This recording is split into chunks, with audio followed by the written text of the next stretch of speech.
오늘은 마태복음 21장 23절에서 32절까지의 말씀을 나누겠습니다. 앞서 12절에 예수님은 성전에 들어가셔서 성전 안에서 매매하는 자들을 내어 쫓으셨습니다. 또 돈 바꾸는 사람들의 상가, 비둘기 파는 사람들의 의자를 둘러보셨습니다. 그리고 나서 성 밖으로 나가셔서 베다니에서 유숙을 하셨습니다. 그리고 다시 성으로 들어오실 때에 무화과 나무가 잎사귀밖에 없는 것을 보시고 마르게 하셨습니다. 이제 오늘 본문을 보면은 다시 성전으로 들어오셔서 가르치십니다. 23절입니다. 예수께서 성전에 들어가 가르치실새 대제사장들과 백성의 장로들이 나와 이르되 네가 무슨 권위로 이런 일을 하느냐, 또 누가 이 권위를 주었느냐. 이 성전이 헬라어로 히에론입니다. 예루살렘 성전이죠. 이 예루살렘이 헬라어로 히에로솔리마로 지금 쓰이고 있습니다. 히브리어로 예루살라임입니다. 이 쌍수인데요.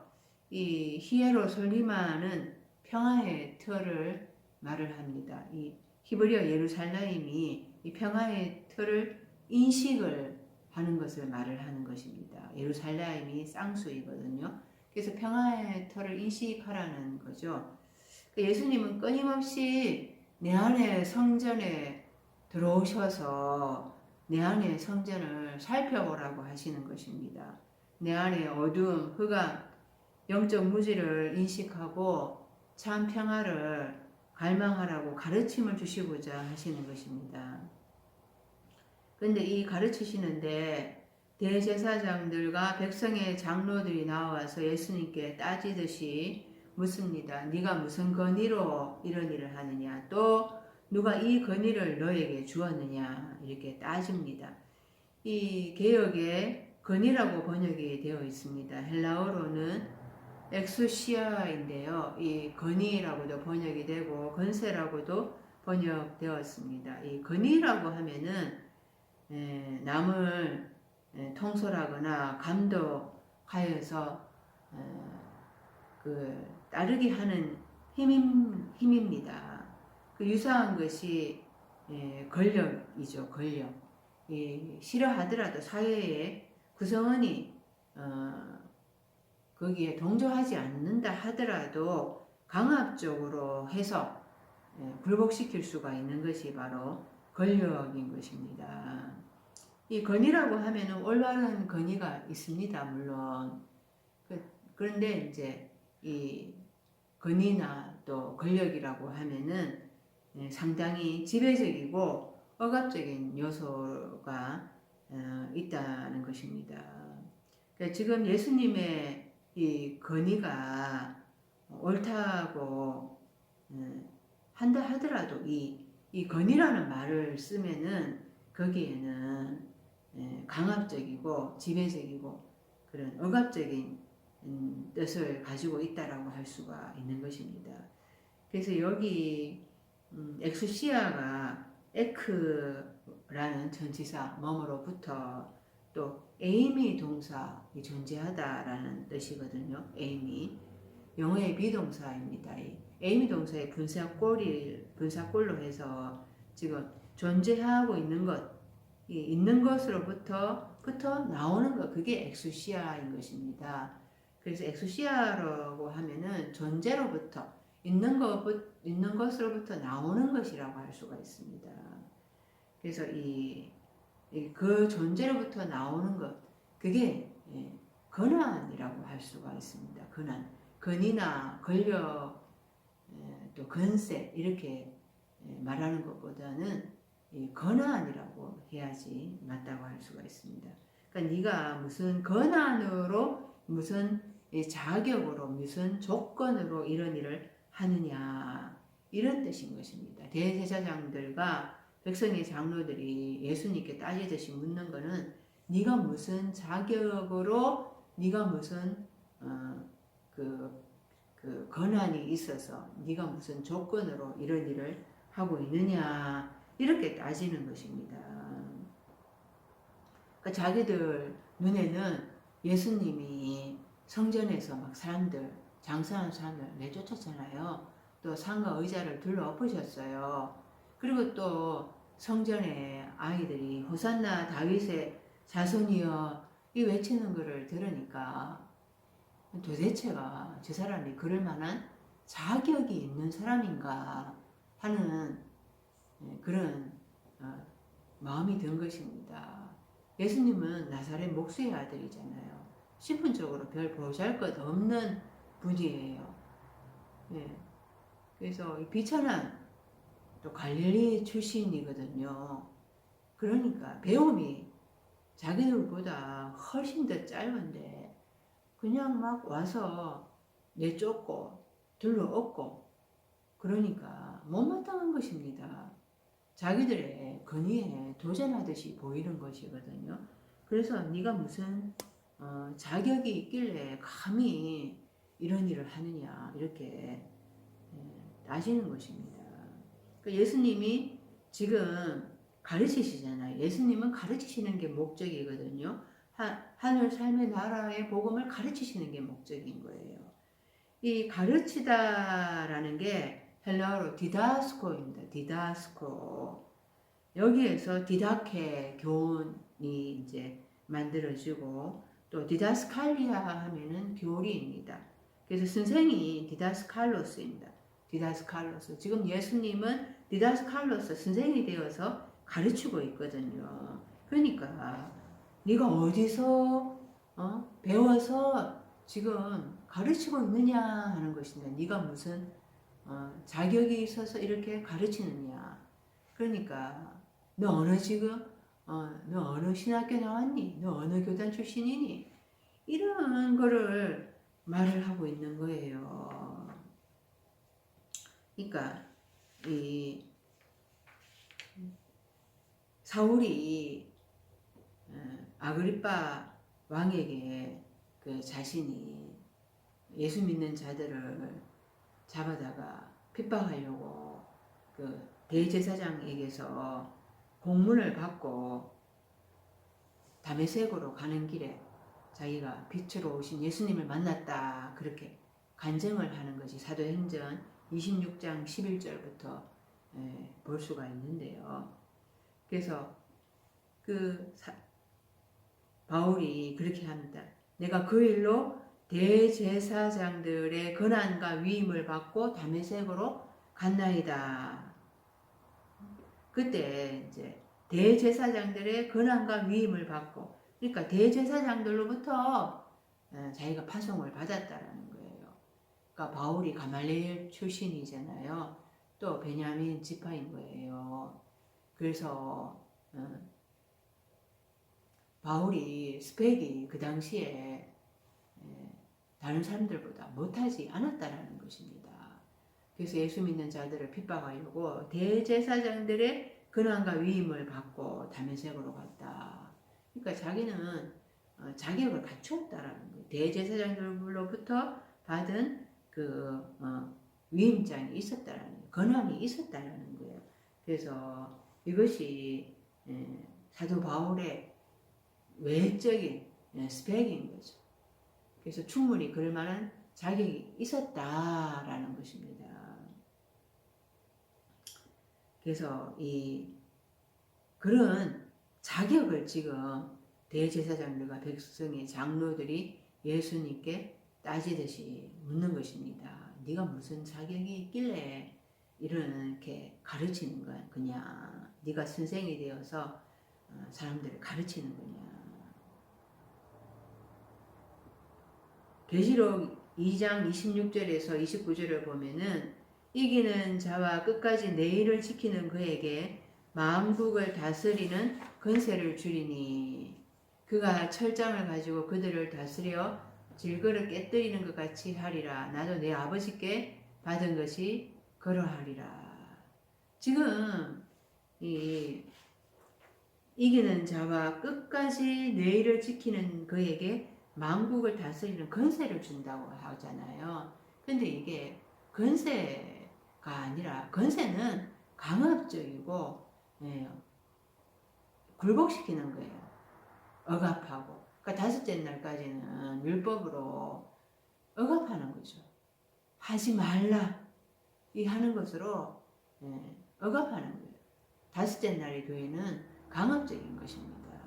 그러니까 율법으로 자유로울 자가 없잖아요. 그래서 그걸로 율법으로 얽어매는 것입니다. 제 종살이 하게 하는 거예요. 율법에 매여 있게 하는 것입니다. 그런데 이제 여섯째 날에 들어오면은 설득을 해야 하는 거거든요.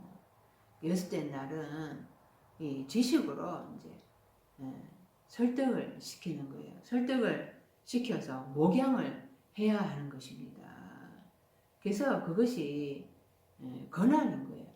그게 강제적으로 억압하고 굴복시키는 것이 아니라 설득시키는 그런 자격이 주어진다라는 거죠. 여섯째 날에 들어오면은 어떤 자에게 그런 자격을 주시는가? 이기는 자와 끝까지 내일을 지키는 그에게 만국을 다스리는 권한을 주신다라는 거죠. 이 사탄을 말씀으로 이기고 또 끝까지 이 일곱째 날에 들어가는 그 자에게 철지팡이를 가지고 질거를 깨뜨린 것 같이 목양할 수 있는 권한을 준다라는 거예요. 그게 여섯째 날에 들어와서 가질 수 있는 그 하나님이 주시는 권한인 것입니다. 지금 대제사장들과 백성의 장로들은 자기들은 그런 권한을 가지고 있지 못하는 거예요. 근데 예수님의 그 말씀은 사람들의 영과 혼과 권세와 골수를 찔러 쪼개는 능력의 말씀이 나온다라는 거죠. 그의 입에서 나오는 말씀이 능력이 있다라는 것입니다. 그 존재로부터 나오는 권한이 있다라는 거예요. 그래서 자기들한테서는 나오지 않는 그 권한의 출처, 그것을 그들은 막 지금 따지듯이 지금 묻고 있는 것입니다. 그래서 이 다섯째 날에는 도저히 가질 수 없는 그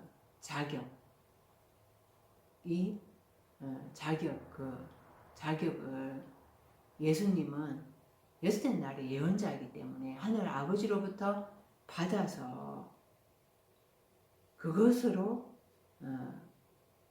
가르치는 것이기 때문에 사람들이 그 예수님의 가르치심이 서기관들과 같지 아니함일러라 이렇게 말씀을 하고 있는 것입니다. 그래서 자신들은 억지로 다른 사람들 율법으로 얽어맸는데 강압적으로 그렇게 눌렀는데 예수님은 지금 가르치시면서 설득을 하고 있는 거예요. 거기에 사람들이 설득당하고 있는 거라는 거죠. 그것이 도대체 네가 어디로부터 그렇게 나오는 것이냐 이렇게 묻고 있는 것입니다. 지금 예수님이 가르치신다 그랬잖아요. 그러니까 이 예수님의 가르치심은 자기들이 가르치는 거하고 내용이 다르다는 것입니다. 예수님이 선생으로서 디다스칼로스라고 했습니다. 그래서 가르치는데 예수님의 이 교리 디다스칼리아가 자기들이 전하는 내용하고는 다르다라는 것입니다. 마태복음 9장 35절에 예수께서 모든 도시와 마을에 두루 다니사 그들의 회당에서 가르치시며 천국 복음을 전파하시며 모든 병과 모든 약한 것을 고치시니라. 예수님이 회개하라 천국이 가까웠느니라 이렇게 말씀을 하셨잖아요. 그러니까 또 천국 복음을 전파하시면서 모든 병과 모든 약한 것을 고치신다고 말씀합니다. 이게 천국이 저 죽어서 가는 천국이 아니라고 말씀을 드렸습니다. 하늘은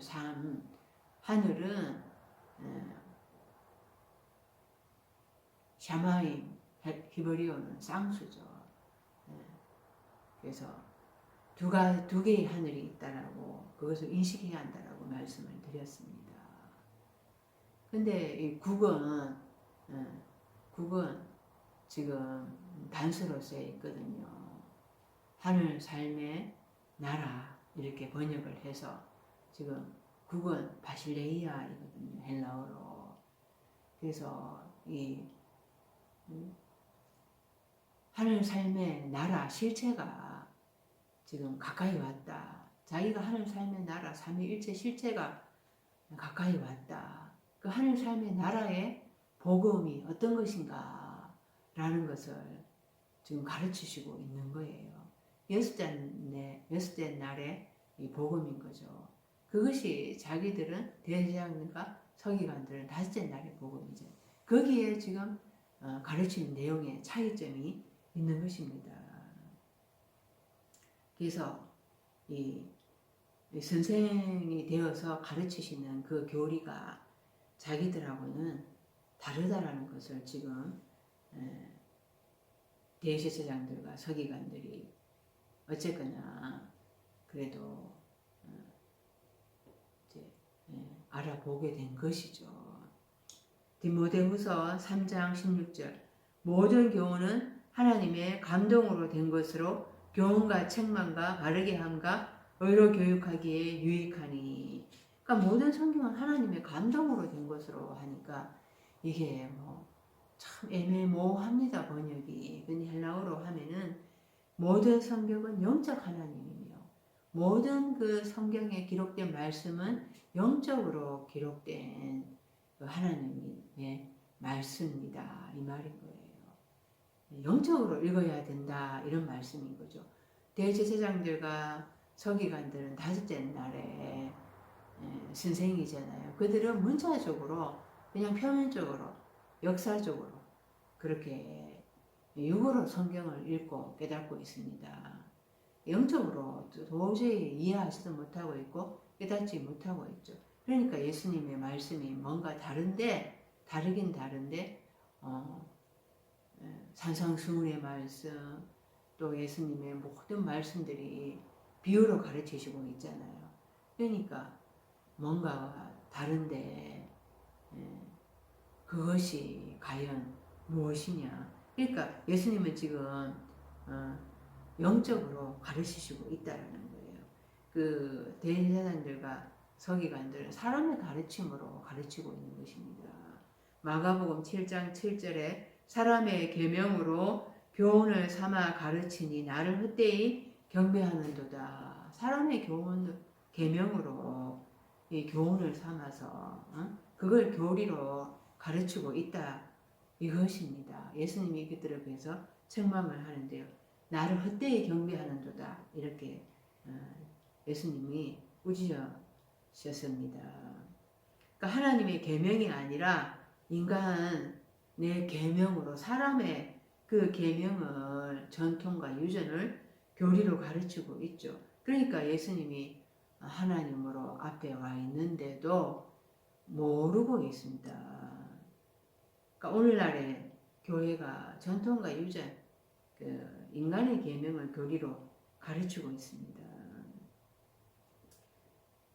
종교인들이기 때문에 이 교리가 다르니까 예수님을 십자가에 매달 수밖에 없었던 거예요. 그러니까 바로 이것 때문에 우리가 십자가에 달려 죽어야 하는 것입니다. 내가 다섯째 날에서 여섯째 날 넘어왔잖아요.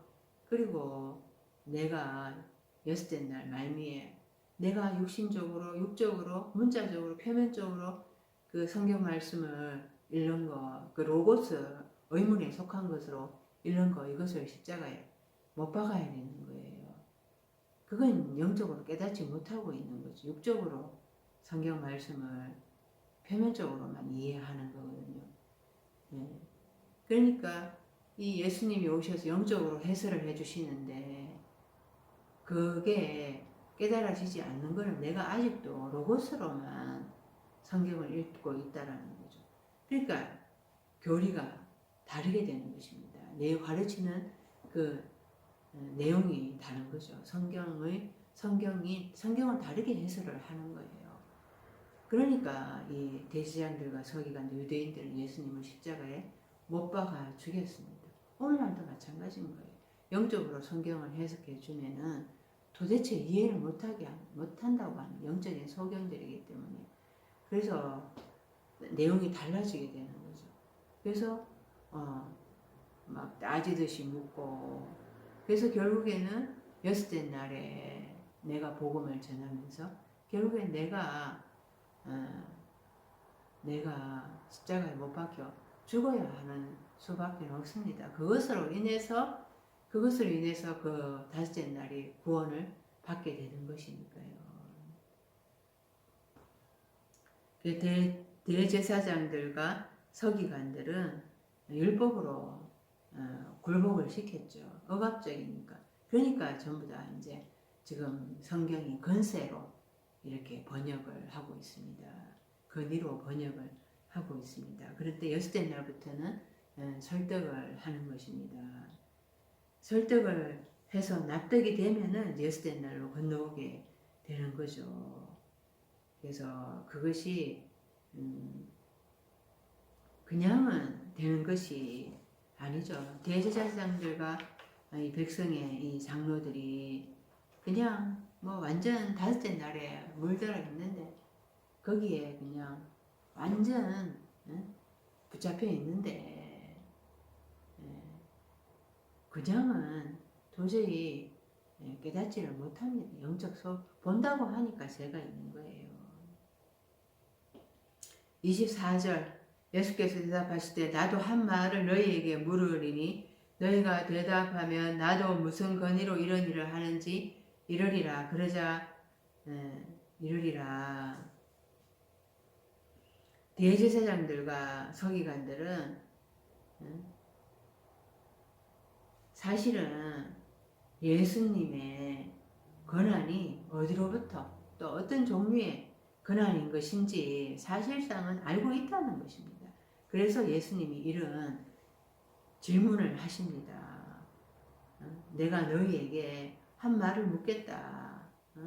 너희가 대답을 하면은 내가 무슨 권위로 이런 일을 하는지 말을 해주겠다. 다시 그들에게 질문을 던져요. 대제사장들과 서기관들의 그 속을 훤히 깨뜨려 보고 있는 것입니다. 사람들이 예수님의 가르치심을 듣고 그 예수님의 가르치심이 서기관들과 같지 아니하밀려라 이렇게 성경이 말을 하고 있거든요. 그러니까 대제사장들과 서기관들도 예수님의 가르치심이 자기들이 가진 그 능력과는 다르다라는 것을 그들도 사실은 속으로 시인을 하고 있었던 거죠. 그래서 예수님은 이제 질문을 던집니다. 그 질문을 던진다라는 것이 그들 스스로 답을 찾아보라는 거예요. 예수님이 지금 선생님이시잖아요. 좋은 선생은 좋은 질문을 던져야 하는 것입니다. 그러니까 문제를 풀어주는 것보다 문제에 그대로 답을 하는 것보다 문제를 스스로 질문을 던져서 답을 찾아가 보도록 그렇게 돕는 것이 좋은 선생님인 것입니다. 대제사장들과 장로들 그 예루살렘 평화의 터에서 거주한다고 있었지만은 그들은 영적 무지에 지금 사로잡혀 있다라는 거예요. 그 자기들이 허감이라는 거를 그들은 인식을 해야 하는데 근데 눈앞에 예수님이 오셨어도 못 알아보고 있는 것입니다. 그래서 예수님은 그들이 스스로 생각하고 그 질문을 던짐으로써 그 자신들의 내면에 귀를 기울이도록 하는 것입니다. 그러니까 좋은 질문은 생각을 자극하는 것이죠. 그러니까 대제사장들과 서기관들은 그러니까 지금까지 자기들이 받은 그것으로 또 가르치고 있잖아요. 그 사람의 계명으로 가르치고 있잖아요. 이게 과연 하나님의 말씀인가 생각해 보지 않았다라는 거죠. 당연히 이것이 그냥 맞겠지 하고 또 받은 그대로 고정관념에 사로잡혀서 또 율법을 가르칩니다. 거기에 그것이 율법이 영적 하나님의 말씀이라는 것을 깨달아서 풀어줘야 되는데 그냥 문자적으로만 율법을 가지고 강압적으로 억누르고 있는 것이 있다라는 것을 그들은 모르고 있는 거죠. 그 안에 사람의 계명이 섞여 있다라는 것을 모르고 있는 거죠. 그래서 예수님은 질문을 던져봄으로 인해서 그들의 내면에 스스로 귀를 기울여 보게 하고 질문을 스스로 답을 찾아감으로 인해서 또 그렇게 스스로 깨달으라고 하는 것입니다. 이것이 좋은 선생인 것이에요. 좋은 선생이 좋은 질문을 던지면서 그렇게 스스로 생각할 수 있는 힘을 길러 주게 하는 거죠. 그러니까 예수님은 내 그 질문에 너희가 대답을 하면 나도 답변할 것이다. 이렇게 말씀을 하는데요. 이 질문이 이 사람들의 질문은 지금 따지듯이 지금 묻고 있는 거예요. 요한복음 1장 19절에서 21절에 보면은 그 세례 요한이 와서 회개하라 천국이 가까웠니라 하고 예수 그리스도에 대해서 앞서서 정언을 하잖아요. 그때 유대인들이 예루살렘에서 제사장들과 레위인들을 요한에게 보냅니다. 그리고 네가 누구냐 이렇게 묻거든요. 그러니까 요한이 나는 그리스도가 아니다. 근데 또 물어요. 그러면 네가 누구냐? 네가 엘리야냐? 이래도 나는 아니라 또 묻대. 네가 그 선지자냐? 대답하되 아니라. 그러니까 이럴 때 묻는 거는 간청하는 것입니다. 알기 위해서 이렇게 물어보고 또 간청을 하고 하는 거죠. 그런데 지금의 이 묻는 거는 따지듯이 신문하듯이 막 묻는 거예요. 그러니까 무조건 답을 가르쳐 준다고 해서 그들이 승복하지 않을 거라는 것을 예수님은 아신 거죠. 스스로 자기들이 질문에 답해가는 과정을 통해서 스스로 깨달으라는 것입니다. 25절 요한의 세례가 어디로부터 왔느냐 하늘로부터냐 사람으로부터냐 그들이 서로 의논하여 이르되 만일 하늘로부터라 하면 어찌하여 그를 믿지 아니하였느냐 할 것이요. 요한의 세례가 어디로부터냐 출처가 어디냐 기원이 어디냐 하늘이 기원이냐 아니면 사람의 기원이냐. 그래서 그들이 서로 의논합니다.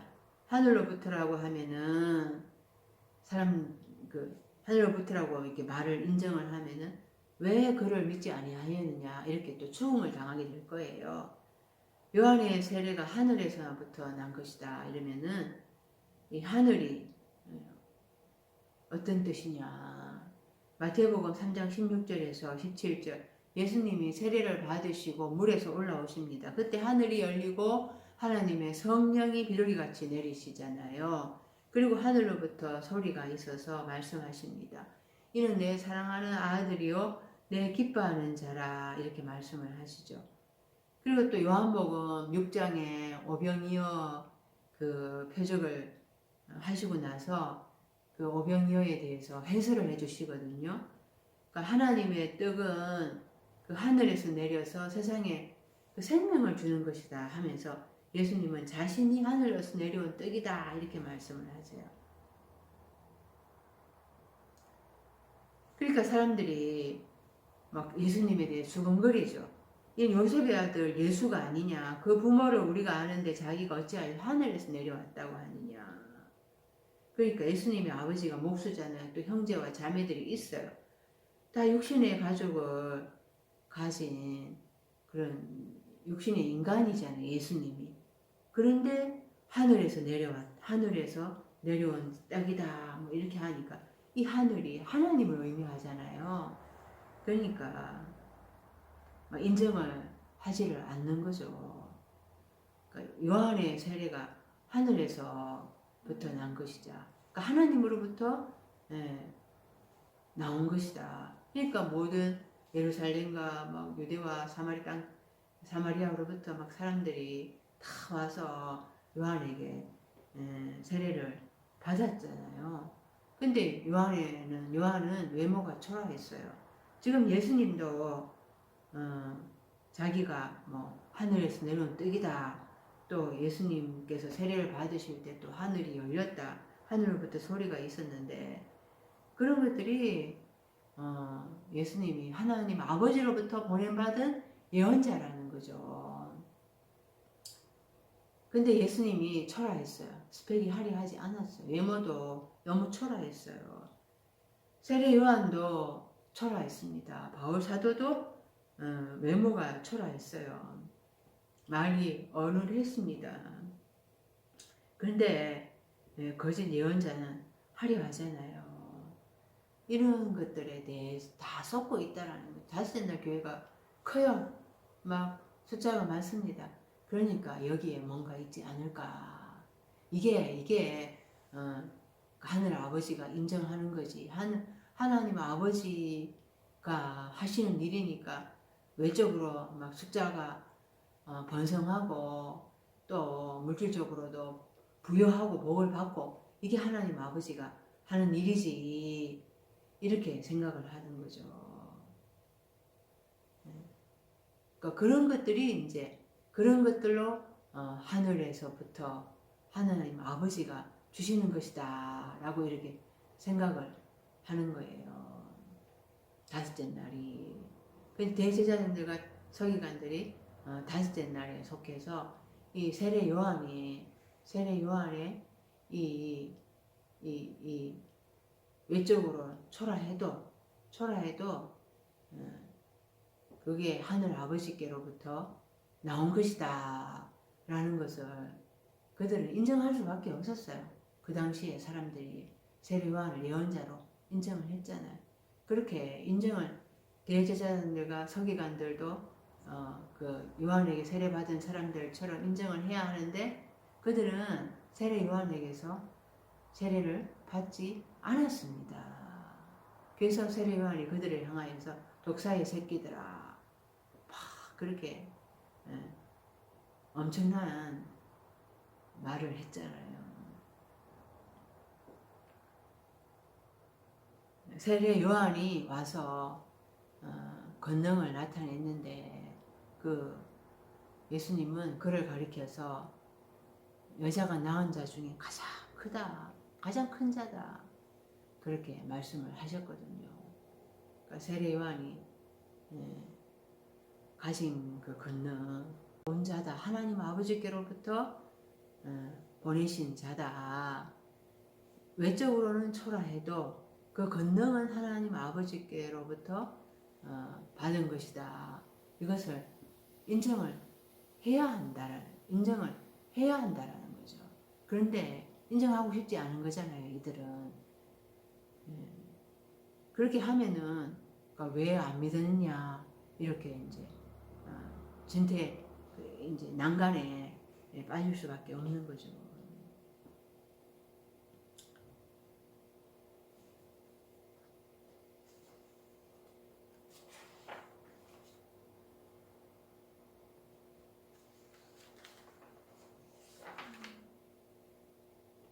그리고 세례 요한의 그 세례가 사람으로부터냐 26절에 만일 사람으로부터라 하면 모든 사람이 요한을 선지자로 여기니 백성이 무섭다 하여. 사람으로부터라 당연히 사람이죠. 요한이 그 마태복음 3장에 세례 요한이 유대 광야에서 전파하여 말하되 회개하라 청을 가까웠느니라 이렇게 선포했잖아요. 그러니까 저는 선지자 이사야를 통하여 말씀하신 자라 일렀으되 광야에 외치는 자의 소리가 있어 너희는 주의 길을 준비하라 그의 오실 길을 곧게 하라 이렇게 이사야 선지자에 의해서 예언되어진 것이라는 것입니다. 세례 요한이 예언자로 와서 말씀을 선포한 그 사람이죠. 사람. 그러니까 또 사람으로부터다 하면은 또 사람들은 또 무리들은 그가 하나님으로부터 보내받은 예언자인데 이렇게 할 거니까 또 백성이 무섭다 이렇게 또 그들은 진퇴양난에 빠진 것입니다. 그러니까 예수님이 말씀하신 요한이 하늘로부터 이기도 하고 사람으로부터 이기도 하잖아요. 둘 다 맞는 거예요. 근데 어느 쪽으로부터다 이렇게 말을 하기가 이들은 이제 곤란에 빠져 있다라는 것입니다. 그러니까 마찬가지로 예수님도 하늘로부터 왔어요. 그거를 인정을 하면은 왜 안 믿냐 이렇게 할 거거든요. 근데 또 예수님이 사람으로부터다 이렇게 하면은 또 예수님이 또 사람들이 또 예언자를 여기니까 또 사람들이 또 무서운 거예요. 그러니까 요한을 결국에는 사람들이 죽였습니다. 뭐 헤롯 대왕이 그렇게 죽였는데 어리라 한 엘리야를 못 알아보고 세례 요한을 죽였죠. 마찬가지로 예수님 어리라 한 메시아 그리스도입니다. 그를 못 깨닫고 십자가에 못 박아 죽였습니다. 그러니까 이들의 영적 상태가 지금 요한을 빌어서 그 요한에게 하듯이 예수님에 대해서도 못 깨닫고 있다라는 것을 지금 요한을 들어서 말씀을 하고 있는 것입니다. 도저히 이들은 예수님에 대해서 알 수가 없습니다. 사실은 이들은 다섯째 날에 속해 있는 자들이잖아요. 그러니까 예수님이 오셔서 영적으로 하나님의 말씀을 해설해 주시는데 깨달아지지가 않는 것인데 영적 소경이기 때문에 이것은 내 안에서 이런 예수님의 가르치심이 깨달아지려 그러면은 체험이 있어야 되는 거예요. 내가 여섯째 날로 건너와가지고 예수님으로부터 그 말씀을 들으면서 영의 눈이 조금씩 뜨이는 그런 깨달음의 체험이 있어야 하는 것입니다. 예수님이 요한복음 10장 34절에 예수께서 이르시되 너희 율법에 기록된 바 내가 너희를 신이라 하였노라 하지 아니하였느냐. 네? 그러니까 제자들이 신이 될 거라는 거예요. 그러니까 예수님이 인자잖아요. 인자인 것처럼 사람의 아들로 오셨어요. 하나님이시면서 사람의 아들로 오셨다라는 것을 예수님은 자신을 인자로 지칭을 합니다. 그래서 제자들도 앞으로 예수님과 같이 인자가 될 거라는 거예요. 죽고 부활한 자가 인자거든요. 그 십자가에서 예수님과 함께 죽고 장사하시는 바 되었다가 부활하면은 그 부활한 자가 바로 인자인 것이죠. 귀신은 살과 뼈가 없지만은 인자는 살과 뼈가 있어요. 그 인자가 바로 말씀으로 통치하는 그 신이라는 거예요. 이 신이 하나님 데우스인데요. 그러니까 이 신과 같은 그런 권능을 가지게 된다는 그게 말씀의 권능이라는 거죠. 말씀의 그 자체의 능력이라는 말씀이 심판하는 판결하는 능력이 있다 그랬잖아요. 요한복음 3장 17절에 그를 믿는 자는 심판을 받지 아니하는 것이요 믿지 아니하는 자는 하나님의 독생자의 이름을 믿지 아니함으로 벌써 심판을 받은 것이니라. 그러니까 말씀을 전하는 그 인자의 그 말씀을 받아들이지 않는 자는 벌써 심판을 받게 되는 거죠. 그러니까 여섯째 날에 이제 예언자로 오신 예수님이 말씀을 전하는데 안 받아들이잖아요. 그러니까 대제사장들과 서기관들은 벌써 그 자체가 심판을 받는 것입니다. 마찬가지로 예수님과 같이 이제 부활한 자가 되어서 말씀을 전하면 안 받아들이게 되거든요. 그러니까 그들은 심판을 받게 된다라는 것입니다. 계시록 20장에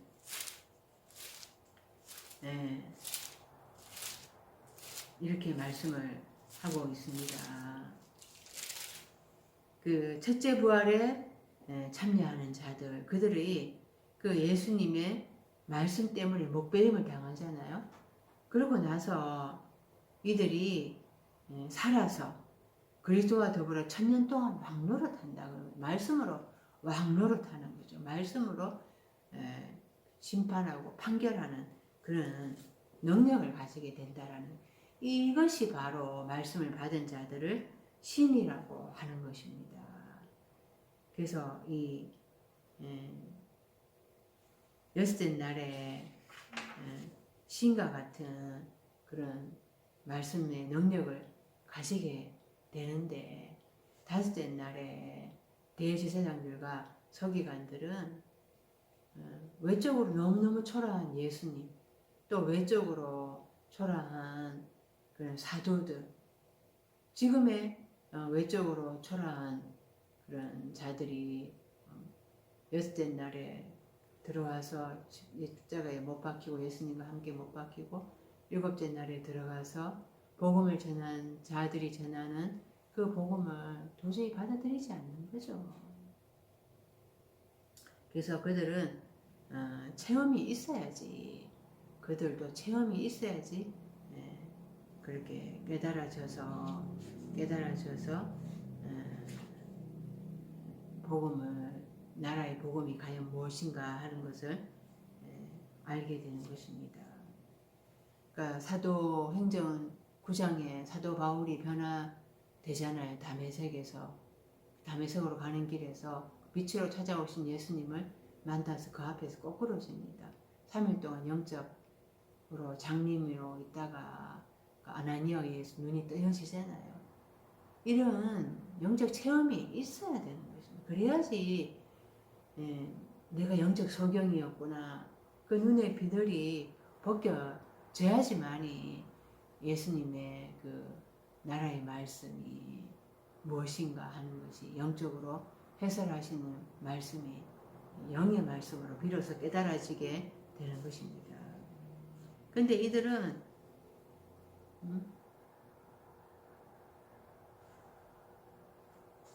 그래서 27절에 보면은 27절에 예수께 대답하여 이르되 우리가 알지 못하노라. 예수께서 이르시되 나도 무슨 권위로 이런 일을 하는지 너희에게 이르지 아니하리라. 그러니까 이들은 자기들은 도저히 알지 못하겠다. 그러니까 예수님의 그 질문에 대해서 찾아보고 탐색해보고 고민해보고 이런 거를 하지 않겠다는 거예요. 그것은 바로 자신의 정체성을 알기를 거부하는 것입니다. 예수님이 하늘로부터 온 예언자라는 것을 그들은 속으로 알고 있거든요. 하나님 아버지로부터 받은 권능이다 라는 것을 그들은 속으로는 알고 있어요. 그런데 인정하기가 싫은 것입니다. 그래서 예수님의 말씀을 받아들인다라는 것은 정체성의 혼란을 겪게 되는 것입니다. 다섯째 날까지는 정체성 혼란을 겪지 않습니다. 뭐 배부르고 등 따시고 하나님께서 복 주시면 뭐 이게 신앙생활인가 보다, 이게 잘 믿고 있는가 보다, 이렇게 생각을 하죠. 그래서 정체성 혼란이 없어요. 그런데 도저히 다섯째 날의 그 메시지로는 영이 살아나지를 않거든요. 그래서 마실 만한 물을 찾다 그런 자들은 정체성이 혼란이 있죠. 방황을 합니다. 도대체 내가 살아날 수 있는 진짜 생명의 말씀은 없는가. 그래서 정체성이 혼란스럽고 도대체가 내가 예수 믿는다라는 것이 무엇인가? 진짜 예수님의 이 말씀을 표면적으로 읽는 것이 옳은가 하는 것들을 고민할 수밖에 없는 거죠. 지금 이들은 그런 거를 하지 않겠다라는 거예요. 그래서 지금 이들이 고민하지 않잖아요. 그러니까 나중에 예수님 십자가에 못 박고 그들은 예수님을 지금도 거부하고 있습니다. 그게 과연 하나님을 믿는 것인가? 하나님의 뜻을 그들이 깨달은 것인가? 성경을 통해서.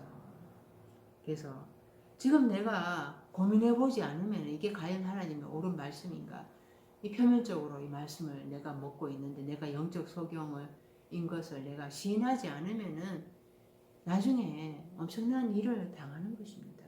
지금 정체성에 대해서 고민하지 않고 찾아보지 않으면은 내가 예수를 거부하고 있는 것입니다. 내 안에 예수가 절대 탄생할 수가 없는 거예요. 그러면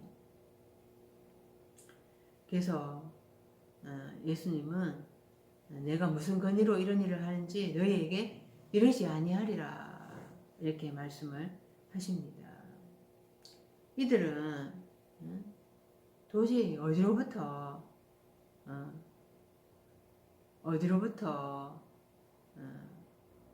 인지 예수님의 기원이 어디로부터인지 우리는 대답하지 않겠다. 우리는 알지 못합니다. 그러니까 자기의 기원, 자신의 그 고향을 찾기를 거부하는 거예요. 지금 이제 설날이잖아요. 그러니까 명절이 되면은 전부 자기의 고향을 찾아서 자기의 기원, 뿌리를 찾아서 다들 이제 떠나잖아요. 그러니까 그런 자기의 기원, 고향, 뿌리 이런 것들을 찾아보지 않겠다라는 거죠. 그것은 결국에는 예수님을 거부하는 것입니다. 그래서 이들의 영적 상태에 대해서 예수님이 그 두 아들과 포도원 비유로 이렇게 또 설명을 하십니다.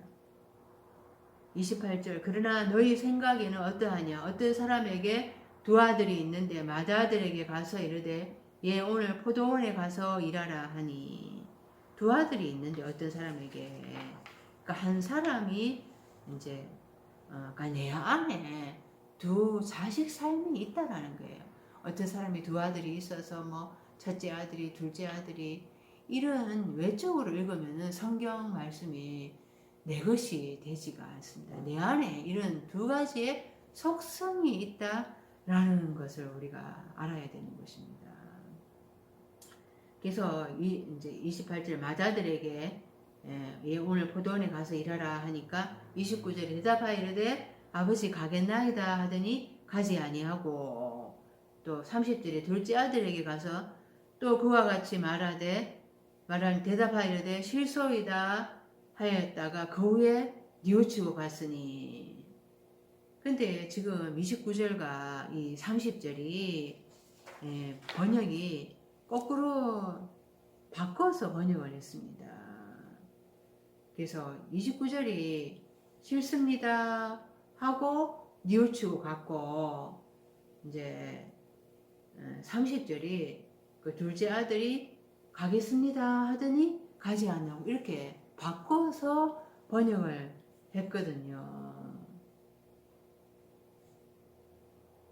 그러니까 31절에 또 31절에도 또 잘못된 거죠. 그러니까 그 둘 중에 누가 아버지의 뜻대로 하였느냐 이래 둘째 아들이니이다.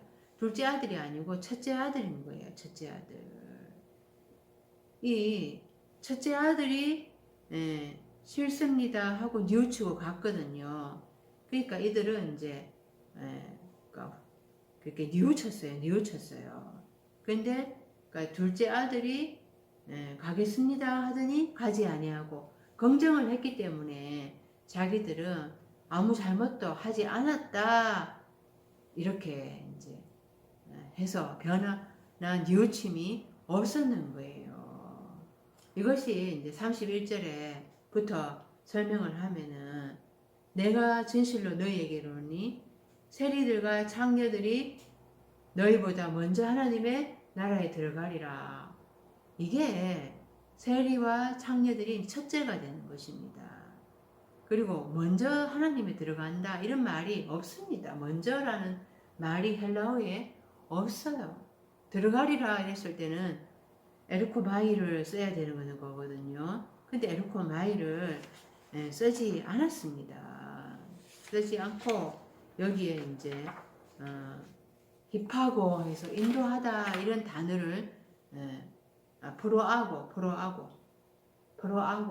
앞서 인도하다 이런 단어를 썼어요. 그래서 이 첫째 세리와 창녀들이 그 둘째 장로와 대제사장들을 인도할 것이다. 이렇게 되는 것입니다. 그들을 그러니까 세리와 창녀들이 그러니까 첫째고 둘째는 대제사장들과 장로 이 둘째를 앞서서 인도할 것이다. 이렇게 번역을 해야 하는 것입니다. 그래서 다시 이제 앞으로 가서 보겠습니다.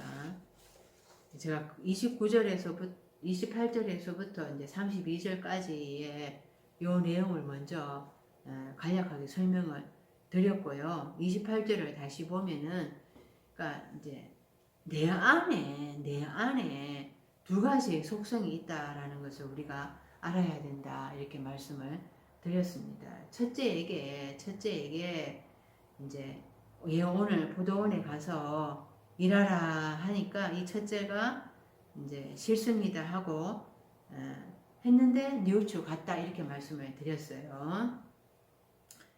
이 오늘이라는 게 뭐냐? 지금 세메론이거든요. 세메론. 그래서 헬라어에는 날이라는 단어가 헤메라가 있습니다. 그리고 또 세메론이 있는데 헤메라는 그냥 날, 낮 이런 뜻으로 번역이 되고요. 이 세메론은 여섯째 날을 의미하는 것입니다. 그래서 오늘날 우리에게 일용할 양식을 주옵시고 할 때 이게 여섯째 날을 말을 하는 거죠. 여섯째 날에 영의 양식을 달라고 하는 것입니다. 그래서 이 오늘이라고 하는 게 이 투데이가 아니라 여섯째 날에 얘기하는 거예요. 그냥 그래서 이 구약에서는 이제 이 날이 용엄이거든요. 용엄이라는 단어인데 신약에 와서는 헤메라가 있고 또 세메론이 있어요. 그러니까 세메론을 썼을 때 여섯째 날을 말을 하는구나라고 이해를 하면 되는 것입니다. 그래서 이 여섯째 날에 포도원 안에 가서 일하라 이렇게 이제 한 사람이 첫째에게 말을 했습니다. 이 포도원이 무엇인가? 이사야서 5장에 나와 있습니다. 5장 7절에 대저 만군의 여호와의 포도원은 이스라엘 아들이요 그의 기뻐하시는 나무는 유다 남자라. 포도원이 이스라엘인 거예요. 이스라엘. 그의 기뻐하신 나무는 유다 남자라 이렇게 얘기합니다. 그러니까 이스라엘에게 이제 포도 열매를 맺으라고 했는데 그들이 좋은 포도를 맺은 게 아니라 덜포도를 맺었다 이렇게 하나님이 말씀을 하시잖아요. 왜 덜포도를 맺었는가? 이사야서 3장 14절에 보면은 여호와께서 그 백성의 장로들과 방백들을 국문하시되 포도원을 삼킨 자는 너희며, 그러니까 장로들과 방백들이 포도원을 삼켰대요. 그러니까 이스라엘 백성들을 포도원이라고 말씀을 하셨는데 그 장로들과 방백들, 대제사장들이 포도원을 삼켜버렸기 때문에 그들이 덜포도를 하나님 앞에 맺었다라는 것입니다. 장로들, 방백들이 그 이스라엘 백성들을 다 삼켰다라는 거죠. 그들이 거짓 말씀으로 선포했기 때문에 그들의 그 이스라엘 백성들의 영적인 상태를 다 죽게 했다라는 것입니다. 마태복음 21장 33절 이하에 보면 포도원 비유가 나옵니다. 그 집주인이 포도원을 만들었는데 그래서 열매를 거두려고 종들을 농부에게 보냈잖아요. 그러니까 농부들이 종들을 잡아서 때리고 죽였습니다. 심지어 아들을 보내었는데 상속자니까 죽여서 그의 유산을 차지하자 하면서 그렇게 다 죽였습니다. 이 농부들이 누구냐? 대제사장들과 바리새인들이죠. 바로 이들이 사탄의 회당이고 사탄에 속한 자들일 것입니다. 거짓 말씀을 선포하는 거예요. 그래서 대제사장들과 백성의 장로들이 거짓 말씀을 선포함으로 인하여서 이스라엘 백성들이 영적으로 다 죽게 한 거라는 거. 그런데 그 여섯째 날에 그 이제 들어온 자들에게 다시 다섯째 날 그 포도원에 가서 그 대제사장들 백성의 장로들이 전하고 있는 거짓 복음을 전하고 있는 거기에 가서 사역을 해라 이러면은 참 사탄과의 전쟁을 해야 되잖아요. 그러니까 그게 쉽지가 않은 거예요. 그게 참 영적 전쟁을 해야 되는데 예수님처럼 이 논쟁을 벌여야 되고 그들을 설득을 해야 되는데 영적 소경한테 설득을 시킨다는 게 도저히 쉽지가 않습니다. 그러니까 사도 바울이 매 맞고 배를 타고 가다가 배가 파손되어 죽을 뻔하고 굶주리고 이런 고통을 당하는 것이라는 거죠. 다섯째 날 가서 사역을 한다라는 거지. 그러니까 당연히 싫습니다 하고 못 가겠다라고 하는 거죠. 그런데 그 다음에 뉘우치고 갔다 그러잖아요.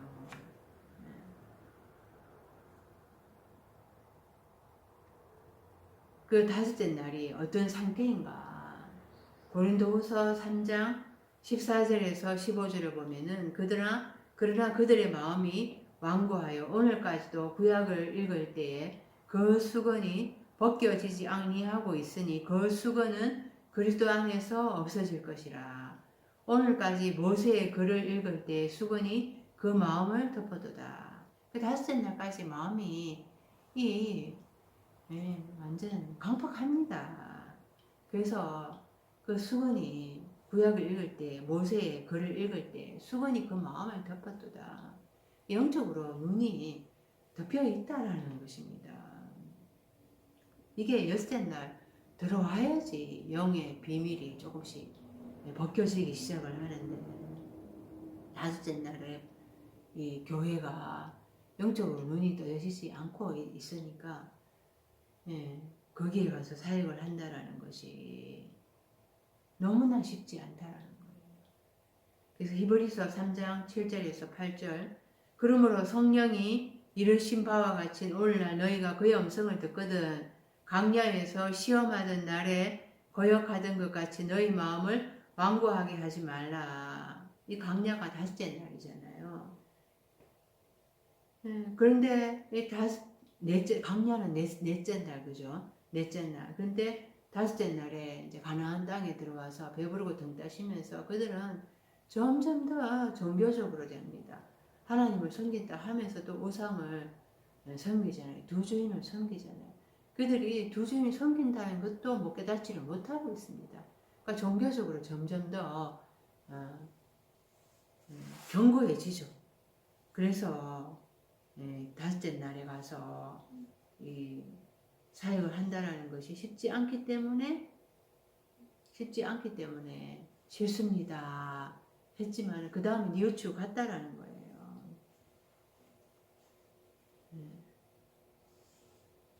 그런데 이제 그런데 그 둘째는 가겠습니다 했는데 가지 않았다라는 거죠. 가겠습니다 대답을 했지만은 가지 않았다라는 거죠. 그래서 지금 이 29절과 30절은 대답을 바꿔 나온 것입니다. 번역을 바꿔서 해놨습니다. 그래서 31절에 둘째 아들입니다 했지만은 이게 첫째 아들이 돼야 되는 것입니다. 31절을 보겠습니다. 그 둘 중에 누가 아버지의 뜻대로 하였느뇨? 이르되 둘째 아들이니이다. 예수께서 그들에게 이르시되 내가 진실로 너희에게 이르노니 세리들과 창녀들이 너희보다 먼저 하나님의 나라에 들어가리라. 이게 둘째가 아니라 첫째가 돼야지 맞습니다. 번역이. 그래서 하나님의 나라에 세리와 창녀들이 하나님의 나라에 먼저 들어가리라. 먼저라는 말은 없다고 했습니다. 원어에는. 그래서 이 포로아고에서 앞서 인도할 것이다 라는 것입니다. 이 세리가 헬라어로 텔로네스인데요. 텔로스, 세금, 그리고 오네오마이, 사다라는 단어의 합성어입니다. 이 텔로스가 이 세금이란 뜻도 있지만은 그러니까 완성이라는 뜻이 있거든요. 그러니까 완성을 사는 자예요. 이 마지막 신앙의 완성을 향해서 가는 자가 바로 세리인 것입니다. 베드로전서 1장 9절의 믿음의 결국, 이게 지금 텔로스이거든요. 믿음의 완성은 곧 혼의 구원을 얻으니라. 이 혼에서 부식해서 구원되어야 하는 것입니다. 믿음의 완성은. 이것을 향해 가는 자가 바로 세리인 것이죠.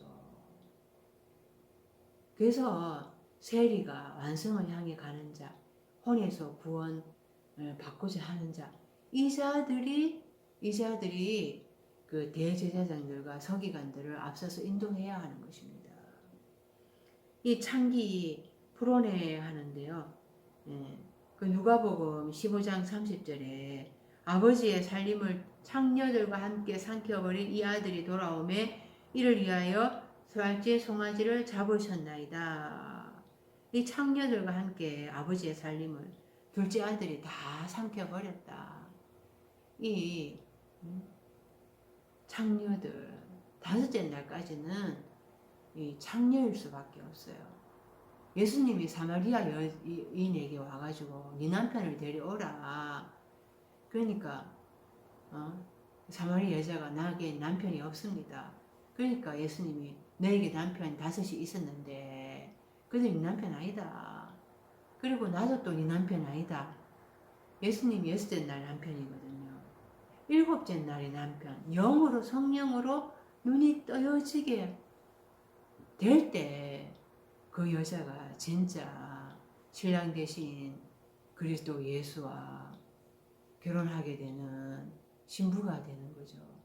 그러니까 성령으로 오시는 분, 그가 진짜 남편인 거예요. 성령으로 내가 눈이 떠져질 때 진짜 남편이신 그리스도에게 내가 신부로서 그때 혼인잔치에 들어가게 되는 거잖아요. 그 전까지는 다 창녀라는 것입니다.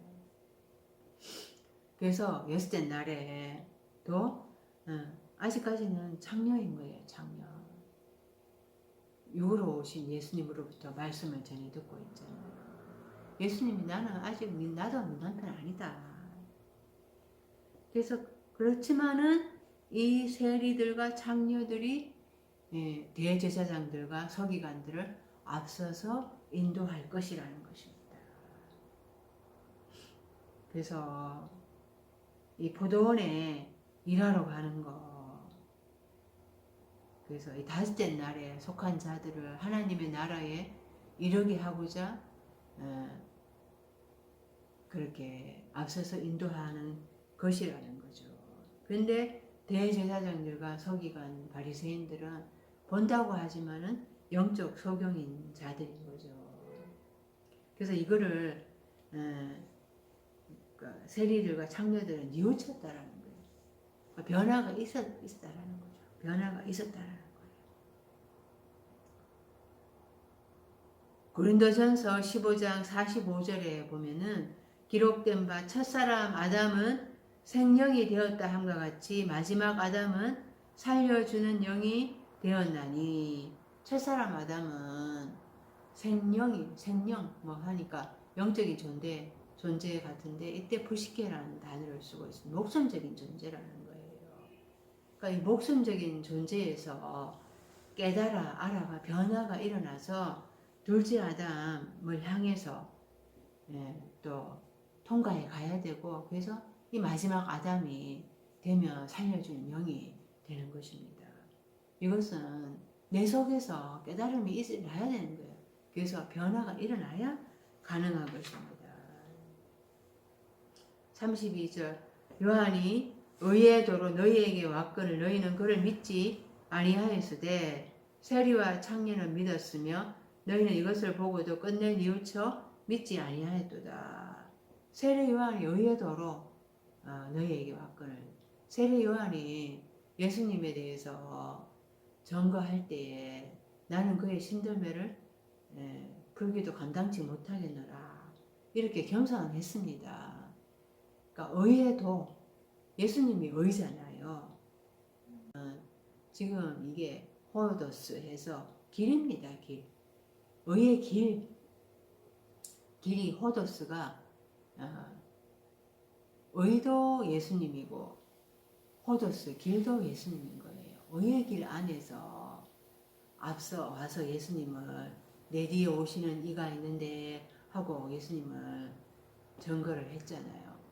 그러니까 예수님이 내가 길이요 진리요 생명이다. 이렇게 자신이 내가 길이다 이렇게 선포하셨어요. 그러니까 요한이 그렇게 예수님을 앞서 증거할 때는 그렇게 겸손했습니다. 의의 길 안에 있었어요. 의의 길 안에 있었습니다. 그럴 때 그런데도 대제사장들과 서기관들은 그 애를 믿지 아니하였죠. 그런데 세리와 창기들이 와서 그를 믿었고 세례를 받았습니다. 근데 대제사장들과 서기관들은 끝내 뉘우치지 않았고 믿지 않았어요. 그래서 세례 요한이 이미 도끼가 나무 뿌리에 놓였으니 찍어서 불살 거다. 너희를 하나님의 말씀으로 너희를 심판할 것이다. 이렇게 증거를 했죠. 그래서 예수님은 요한이 그렇게 선포한 것처럼 예수님도 대제사장들과 서기관들에 대해서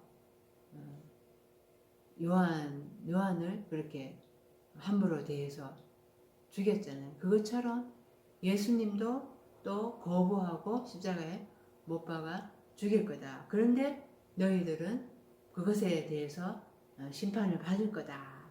라는 것을 그렇게 또 말씀을 하시는 거죠. 이들의 영적인 상태에 대해서 말씀을 행하는 것입니다. 그래서 어떤 자들이 하나님의 나라에 들어가게 되는가? 죽어서 가는 천국이 아니다. 세리와 창기들이 하나님의 나라에 들어가게 될 것이다. 세리가 믿음의 완성을 향해서 가는 자들이다. 그리고 창기들은 6째 날까지는 창기고 7째 날 남편을 맞이해야지 참 신부가 되어서 그리스도와 함께 혼인잔치에 들어가게 될 것이다. 이런 자들이 마침내 구원의 완성에 이르게 될 것이라는 거예요.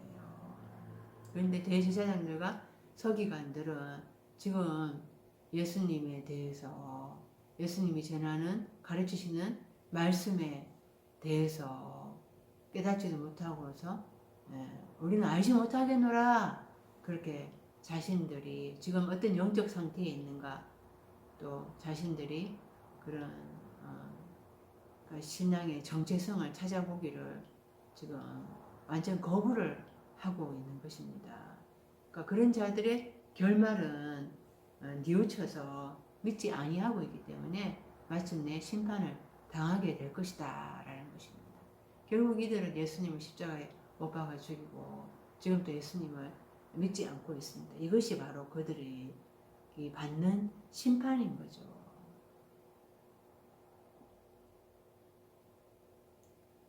그래서 완성을 향해 가는 자들이 되어야지 지금 내가 여기서 배부르고 등다시다 해서 더 깊은 그 하나님의 말씀에 대해서 구하고 찾고 두드리지 않으면은 결코 구원은 없을 것입니다. 기도